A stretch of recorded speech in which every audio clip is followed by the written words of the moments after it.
All right, everybody, welcome to what can only be described as one of the most intense and epic games of Star Wars X-Wing of all time. The finals of the series from the Hoth Open, the biggest X-Wing tournament to date at Adepticon 2016. This is where the USA champion will be crowned and will then fly to Star Wars Celebration to play in a top 8 against players from around the world. Representing the United States of America, and we are here. I am Zach. And I am Steven. We have Brad on the left representing the Imperial Navy, and Ryan on the right representing the scum and villainy. Just a classic matchup. Classic matchup, Clash of the Titans. This is really defining of the post-Wave 8 meta. We have Palp Aces on the left, the offensively geared Whisper and Omega Leader, and we have the triple Jumpmasters on the right. So this is exactly what you want to see into this tournament. Across the board. This is just an incredible pairing of two humongous titans across the board, players Absolutely. And lists. Brad and Ryan here facing off and doing one of the lesser known aspects of the game here, the asteroid placement, one of the more critical things that you might be missing. We don't oftentimes show this in a game even, but we are going to take a second here. We're going to see what Brad was thinking right at this moment. It's a typical strategy that I use for the asteroid placement when I'm facing the Jumpmasters. They tend to want to get all those munitions off on one shot. If I take a 3-3 with that first initial asteroid, it doesn't allow my opponent to put one at the 2-2 because it won't fit. And then I go 45-degree angles with 2 more, creating basically a wall between where I set up my shuttle and my ships, and I fortress in the corner, wait for them to come to me, and then I break out when necessary to where I control the initial engagement. Well, it doesn't get much more interesting than that. That's to me, wild, Zach. right? Steven's just shaking his head here. I'm over here, I thought I knew how to play the game of X-Wing, and then Brad blows it up with this strategy about how to place the asteroids. Everything has been considered in this list and in this showdown. And yeah, everything has been considered. What he was saying there is that that initial debris he placed was three range in on both directions, and the way that math works is you then can't fit anything else in the corner. Right. So you have that big gap there in the corner. We're going to see him later probably place his shuttle and his 2 ships over there, and he is going to just control that initial blow, which is it's so. The game of X-Wing, there's a second game, like you're playing the surface level game all the time when you play. Right. But there's a secondary tier, right, where you're considering where the engagements are going to happen, where it's going to favor you, how positioning is going to be, and that is the beautiful nuance of X-Wing. You call that the secondary tier. I would say we're on tier 5 or 6 at that point. We have to run through the tiers of actually like how do you build the list, what do you expect the meta to be, these kinds of things. But this is a whole new level, and this is exactly why these 2 guys are in the finals. We can see the crowd starting to mount there around the table at Adepticon. Plenty of X-Wing players. Most have been knocked out earlier in the rounds and are now watching to see what was the right list, what was the right player to bet on coming into this tournament. And we see here Brad setting up that fortress. Very precise what he's doing here. There are angles to be considered. 100%. He's placing that Omega Leader right there in front of the Lambda, so the Lambda can essentially take a 1 forward on the first turn, bumps, doesn't take a stress, and then you'll watch in a minute as he places Whisper, which I can only assume will be in a position, see, facing the shuttle, so it can maneuver and essentially block that shuttle again and keep it in the corner. And now, important to note too, Ryan having Boba Fett on his Jumpmaster list, and not all Jumpmasters had this, most didn't. And I'm very curious, we're going to take it to Ryan to talk about Boba Fett and his role in this game. I kind of wanted to use Boba on the Emperor. Once he calloused Whisper onto the ship with Boba Fett, I knew it was probably not a good idea to try to ACD, use Boba on the ACD or anything like that. And frankly, once Whisper gets a crit, she's probably dead anyway. So Boba's there to kill the Emperor. So again, considering these options from deployment, asteroid placement, shaking hands here, getting ready to get underway, ding, ding, ding. And already Ryan is looking to essentially off the Emperor with Palpatine. And it makes sense logically. It has the most health. You can actually hit it once you get the shields gone with one of your missiles. And once you get rid of Palpatine, a lot of players changes. Yeah, a lot of players will have to spend a lot of energy to remove Palpatine. They have to get the shuttle off the board. And Boba Fett was a nice little 1-point upgrade that came out in Wave 8, and it is just a beautiful way to answer a powerful card like Palpatine. And it has some other advantages too. Just weird lists that you might see that have this significant upgrade that's important. When you deal that face-up damage card, Boba can eject one of those upgrades, and so that's what Ryan was talking about there. If I hit Whisper with a crit, it's got 2 health. Yeah. Like, I really don't think I'm going to be bouncing that advanced cloaking device. But with Palpatine, we've seen so many games where Palpatine is off flying around on the board and still is able to use his ability. 100%. Now you see the Fortress in action here. So as Ryan starts to decide how he wants to approach There's a lot of ways he could be doing here. Let's take a look at what he's thinking in this. When I see someone fortressing in the corner, I kind of have to approach him slowly. You don't want to overcommit to any particular direction, because if you commit to the left or the right and they do the opposite, you can lose position. Against Brad, I kind of wanted to take it a little slow and steady, a little slow and steady, a little slow and steady. So Ryan, you see implementing that strategy slow and steady. He's coming essentially right down the middle of the board, getting all of his ships in what looks to be a straight line, a little bit of a stagger. And he's done this, if you see a 1-2-3 bank, I mean, this is He's flying in formation with the big ships, which is beautiful. How you fly in formation. He says he's going to take this slow on the approach. And I'm so curious, especially a lot of players curious about the fortressing tactic. It was kind of an issue at Worlds last year. And is it right for the game? Is it legal? Is it cool? And we see now that the best players aren't asking those questions. They're asking the question, how do I approach the fortress and how do I beat it? It's a valid tactic. 100%. And typically the fortress wants to, if you don't have 360 arcs, which Ryan does on all 3 of his ships, if you don't have that, normally you have to come in from one of the sides and then go past the shuttle. And once you do, they let the shuttle go and the shuttle's behind you. Right. Which is right where the shuttle wants to be, right? So in this case, he has 360 arcs and one of the best styles in the game. He can literally approach head on, get his shots with his missiles from right where he wants you, and then he has these beautiful S-loops and turns, and he doesn't even care if he's facing you. So I think he's doing the exact right thing here, which is just going straight at Brad's forces, and obviously the asteroids there by Brad are trying to prevent that, but he doesn't care, right? He doesn't care too much about this asteroids, does he? And you'll see a lot of the Jumpmaster list, a lot of players are afraid of rocks and debris, and in these top games, I consistently was impressed by how many of these top players just don't even care. Yeah, they're going to make the best maneuver no matter what. It's a consideration, but it usually pales in comparison to proper position and proper alignment. And Zach, I'm just so amped. I'm so excited. These guys are about to get to it. It's about to get hot. We've got the approach coming in now, and it's very calculated. We see the shuttle now doing another bump. Yeah, and you see Whisper essentially moves in, went too forward, now turning 1 to be in front again. Shuttle's going to be there again, and Brad is literally determining when that shuttle gets set free. Yeah, crazy.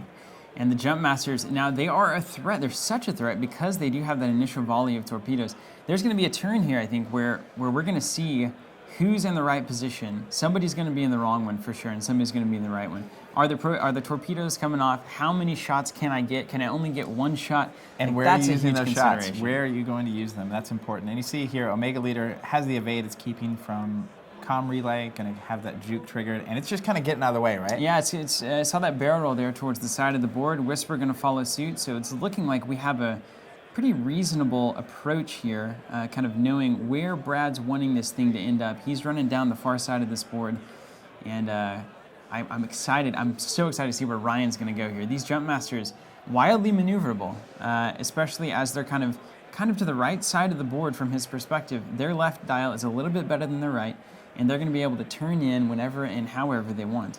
Yep, and you see here Whisper getting dangerously close to the Jumpmasters. Probably going to be out of range here, and it is, but just barely. And obviously I think Brad knew that he was out of range there, and very close though. And Whisper, with that decloak and able to turn, is just so positionally. Like you see it here, she's decloaking before the turn starts. And Shuttle's still sitting in the corner there, just biding its time. Yep, and you see the decloak here going to offer another block for the Shuttle. And so you have to wonder at this point if Ryan is still reconsidering strategy. Let's see what he's thinking here. I approached slowly, and when he kept the shuttle there in that corner for 4 rounds, 5 rounds, whatever it is, I knew that I could get him with plasma torpedoes, get the shields off, and the following turn get him with the boat. So, when you see someone fortressing, I think overcommitting is dangerous because that's what they want you to do. They want you to say, okay, he thinks I'm going this way, or he thinks I'm going that way. Let him overcommit and make a mistake. Slow down, go a little slow, don't overcommit, don't make a mistake, leave your options open. Just exactly the kind of sound that a good player makes. But over there on Brad's side of the board, too, now he's making a decision to break the fortress. He's actually breaking it here. So I'm super curious, why exactly is he breaking it? I broke the castle, or the fortress, because he had come down enough of the board that he had one Jumpmaster trailing the others. It was also his big hitter. So I knew that if I took Omega Leader up the side and Whisper over and up, that I was going to outdistance 2 of his 3 Jumpmasters, and he'd only be able to get 1 torpedo off on my aces, which they're the things I have to protect more than anything else. And you heard it there. I mean, this strategy perfectly implemented really on both sides of the table. Brad taking advantage of what he sees now as a lingering bunch of Jumpmasters, and he's coming down the far side, opening himself up only to number 3 there.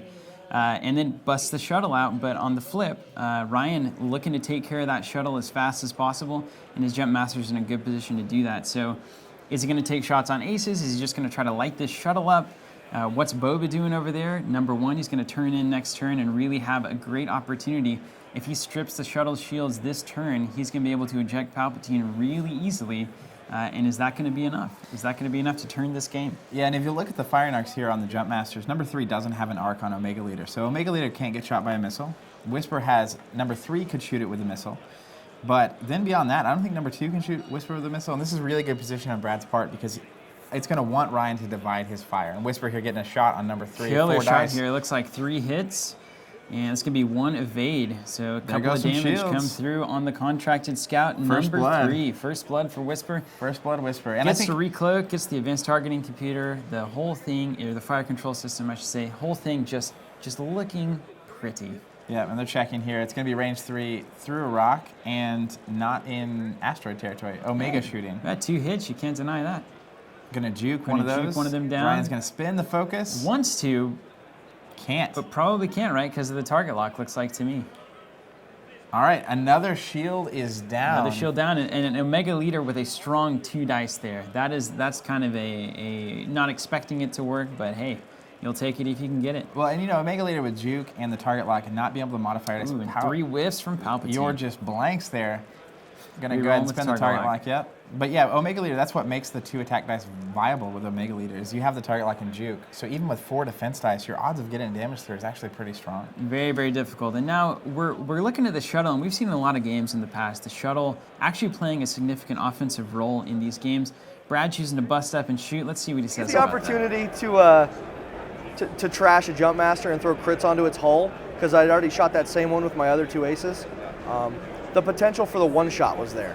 If that thing gets knocked off the board before it ever fires, huge advantage, huge swing in the game, huge map control, because then my shuttle's in the way to block. Didn't work out. It was a gamble, but I had to take it. Yeah, and so really there, he chose to use Palpatine on that attack, and that was the question where it's, why are you using Palpatine that early? And he's ultimately trying to get through those shields and score a critical that could really just turn this game on its head. Right, and Lambda choosing, I think he was choosing to shoot at number 3 there to try to get shields down and maybe land an additional crit. Whereas he did have another target in 2 that was probably a little bit better of a shot. So he's making that choice, and these are the decisions that are happening at this level. He's literally saying, well, maybe it's a 20% chance that I get to land a crit through on that contracted scout, but that's worth it as compared to knocking a few shields off in number 2 or some other plan of attack. Yeah, it looks like number 3 here is spin a missile. We're going to overclock to get his focus back, and probably going... Knocked out. You already lost 4 shields from the original attack, and then we have another one here. It looks like this one's on Whisper. Yep.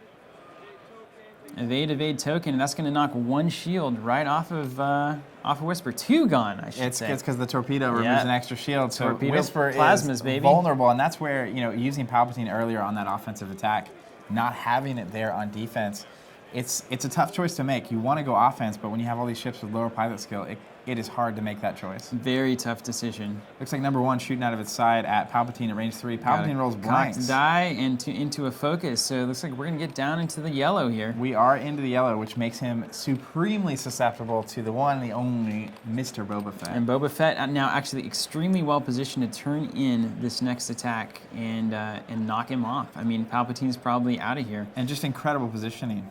Like, if you look at number 1, that's exactly where you want him. He can 1 turn to the left. He's going to have shuttle in arc for the missile shot to take Palpatine off the board, maybe even kill the shuttle. And one of the biggest things, though, Zach, is here, what if contracted scout number 3 gets melted by the aces here? I mean, that's a very real possibility. 100%. Taking an entire ship off the board before it gets to shoot this turn would be a huge in favor of Brad. It would be a significant advantage. And I think the end game here, you know, as an ace, when you're playing aces against the Jumpmasters, ultimately, if you can get them out of torpedoes and munitions against even a full health ace of any sort, higher pilot skill, you can arc dodge, you can get out of their arc, particularly Whisper in this match. it is a rough game for the scouts. Yeah, it becomes very rough. He's spending missiles, he's spending attacks here on Palpatine, but ultimately Brad is offering that up as an option. I want you to spend your missiles. I want you to have to spend a missile here with Boba to get rid of Palpatine. Right. And in the meantime, Shuttle's just going to keep swinging its 3 dice. And Ryan moving in for the block here. Look at that, grows through the debris cloud to do it. I think he's going to bump there. Now it looks like he's gonna bump himself. Was it on purpose? We don't know. Probably not. But it's okay position if it is. Yeah, I can't be terribly sad about it. And Except that he's on that cloud. Whisper there before moving decloaking to the right, and you can just witness the decloak 1 turn is so strong. Rolls for the debris and misses, so no damage. Oh man, intense. I saw that. I got a little peek there at the Omega turn. It looks like Omega's turning, which is going to be risky. You see that rock right there? Yeah, that could be a huge risk. All right, so Shuttle bumps up. Shuttle does bump, and we'll see if Omega does do the turn. Wow, this is a nail biter. And it is close. On the rocks would just be a dead Omega. Look at that. Just barely makes it through. Man, just barely. Let's see how hard Brad's heart was beating right there. Terrified. But I saw no other good option to make sure I had guns on target. If it went through, I was going to get all guns on target. If it didn't, I'd be on a rock, but I'd be relatively safe because I already had my evade token with comm relay, keeps it forever. So the 1 turn, I mean, I snuck it in there and it worked wonders. Unfortunately, it worked a little too well and Whisper bumped, but not really an issue when Whisper still shoots first and has all the token generation that character has with all the action cards I had on her. I mean, just hearing the phrase "guns on target," Zach. I mean, it always it's just a new level of X-Wing for me. And you see that turn was made. Whisper did bump, but now getting that initial shot, and that's going to give opportunities to basically get back into protection, cloak again, get some tokens. All right, Whisper taking a shot at number 3, looking to get it done. Yeah, rolling again with the old locks. Oh man, that is beautiful. He's going to have to use Palpatine here if he wants to get that crit. Again. He's doing it. Blanks. It's like no evades. We've got a hit and 3 crits. Criticals. Let's see if there's a direct damage here. That would be ship. No direct hits. Structural hull. Oh my goodness. Let's see what Ryan thinks about it. As I'm flipping those crits, I'm just hoping not to see direct hits. I really don't care what the crits are because I don't expect that ship to live for much longer anyway. I just wanted to make sure he got to shoot. I didn't want to see blinded and I didn't want to see direct hit. The double structural damage I pulled scared me because that meant I had absolutely no defense the following turn, but again, he wasn't going to live past the next turn anyway, so his usefulness was, he'd achieved his goal. And did he ever? Man, you know, honestly, those are 2 of the best crits that could have come up for Ryan. I think the lack of agility there is just going to force Brad to have to shoot that ship out of the sky, which is fine, but that also means that he still has the ship on the board. He gets to soak another attack. He could have literally had the not get to attack or the double damage. Both would have been super detrimental there for his cause. Very troubling. Still going to get a shoot and is still on the board. So that is very fortunate for Ryan on the crit flips. And see, now we see Omega Leader looking to take a shot at number 2 here. Range if I'm not 1 mistaken, too. Range 1. Now, that's interesting to me because the shuttle, it's up to the shuttle to get 3 off the board. If he can do that, that is a significantly good play. And we'll see what happens to number 2 here. Just going to knock some shields off. 3 shields, blanks on defense. That's good. That's Omega very good. is doing some work. But yeah, the shuttle does have the chance here to get rid of number 3. Here it is. Hit and a crit. Let's see. Critical. Boom, boom. No evade It's out of dice. here. It's out. All right, 1 Jumpmaster is off of the table. And Brad slides up on the scales. He's got to be feeling good, although at the same time, Ryan is perfectly positioned to take Palpatine out of this game, which I think is going to make it far interesting. And if you look at the positioning, right, where are the aces going to go in this next turn? If not the shuttle off the board completely. I mean, it's a couple of blank skis away. All blank skis. From a couple of direct hits, just taking it right off the board. And then we got some crits. All right, he's using the chips for the crit. And we did see 1 evade there. But so he's let's going to see get what the comes crit through here. He's gonna Boba. Boba, yeah. Palpatine now in space. Blinded pilot. And a hull breach there. Man. All right, so Palpatine's gone, shuttle's blinded, so it's not going to get a shot. You know, the shuttle may as well be off the board. It's just a big old blank body right now. Hey, you say it should be off the board, but those 3 attack dice can come in handy. The old block is certainly not to be discounted. And then we have Omega Leader, Contracted Scout number 2, and he's going to take some shots. So how are we feeling here, Zach? I'm feeling it's pretty close. Palpatine being gone is really important for Ryan. A scout down, I mean, you expect it. This list is so offensive of Brad's. So I think it's pretty even. I'd be really curious to see what Ryan thinks about his current position in this game. Check it out, man. Once I lost at Jumpmaster, I'm looking at the board state. Now, at that point, the shuttle has a crit. Okay, I'm thinking I'm behind. Not excessively behind, but behind nonetheless. I don't really want to be one-on-one versus Omega Leader because then I'm going to need a little bit of luck. I was going to take the target of opportunity. If he gave me Whisper, I was going to shoot at Whisper. If he gave me Omega Leader and Omega Leader wasn't target locked, and I was pretty sure I could keep her bumping so she wasn't going to get that target lock, I just needed to kill one of them. Ryan just keeping a cool head here in the finals. Recognizing he's a touch behind. And I think this is one of the most important moves of the game right here. Brad does a 2 decloak forward before the Jumpmasters get to go. Yeah, wild. So now maybe just looking to clog that up. Now, yeah, because now Ryan bumps. And I would totally expect Whisper to decloak left and turn right to the right one. Instead, forces the bump here. That critical moment in this is game. Still on the debris as well, and Jumpmaster number 3 coming around the corner. Well, now where does Whisper go, I guess, is the ultimate question, you know?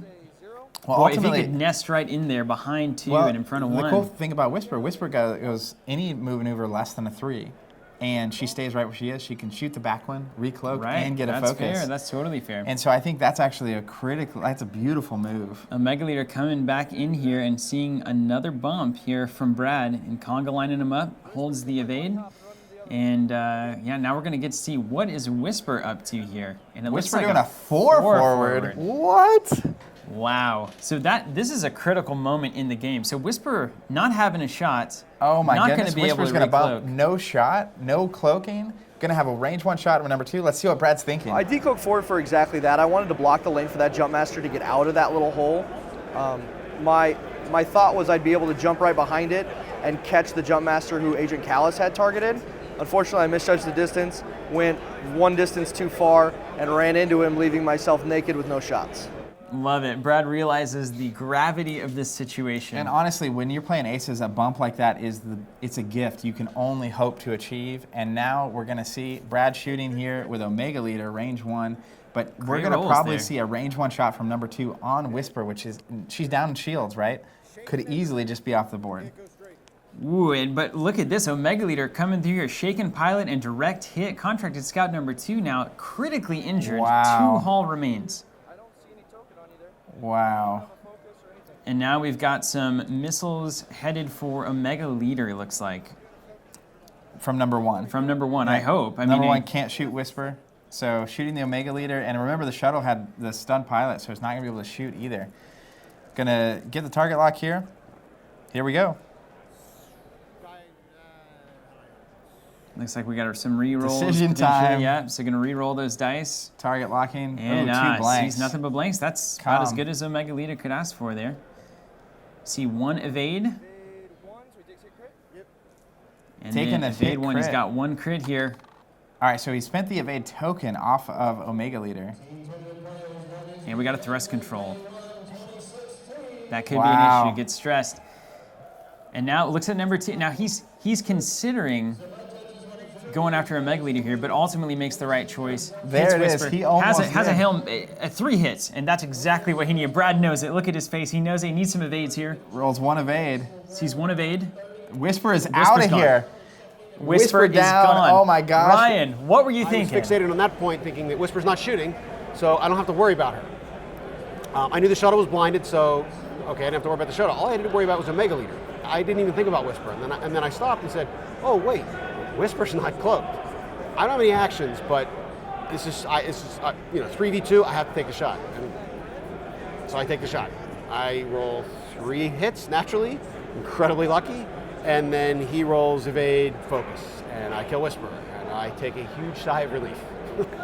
Can you believe that? Odds of this game go dramatically in Ryan's favor there from the bump off of Whisper going 4 forward. Literally, it only takes a single moment in this game. 1 move, because if Whisper had done a 1 turn, 1 forward, 2, any maneuver. Completely different game. But also at the same time, if Brad gets Whisper in there where he had envisioned Whisper being, that is a gorgeous maneuver 100%. and probably puts the game in his direction. He gets a range 1 shot, 5 dice, and going to get a recloak, do damage. Got Callus going on. It's unbelievable. Just crazy.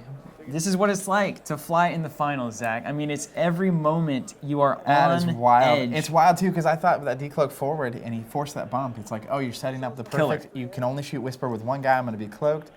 Ah, it's Just incredible. killer. And the shuttle moving up here. So now we're looking at Omega Leader has got to basically fill the role of Whisper. He's got to act as the ace here, seal this game up. Contracted Scout number 2 has got to come off the board this turn. And then we have a full Hell Contracted Scout against a limping Captain Yor and an Omega Leader who's trying to make it happen. And he rolls the critical on the debris. shuttle. And there goes Captain Yor taking another damage. Salt in the wound. And I don't think Omega has a way to get number 2 in its arc here. That's a serious problem. And this now we see how this is going. Omega Leader not going to have a shot, right? Just bumping. Now number 2 is going to have a range 1 on Omega. No Palpatine in sight. Incredible here for Ryan. Making the roll on Omega Leader, 2 hits. And is that Blinks? Blankskis. This guy in the shuttle, we constructed another. All right, 1. He got one, okay. Evade on evade. Whew.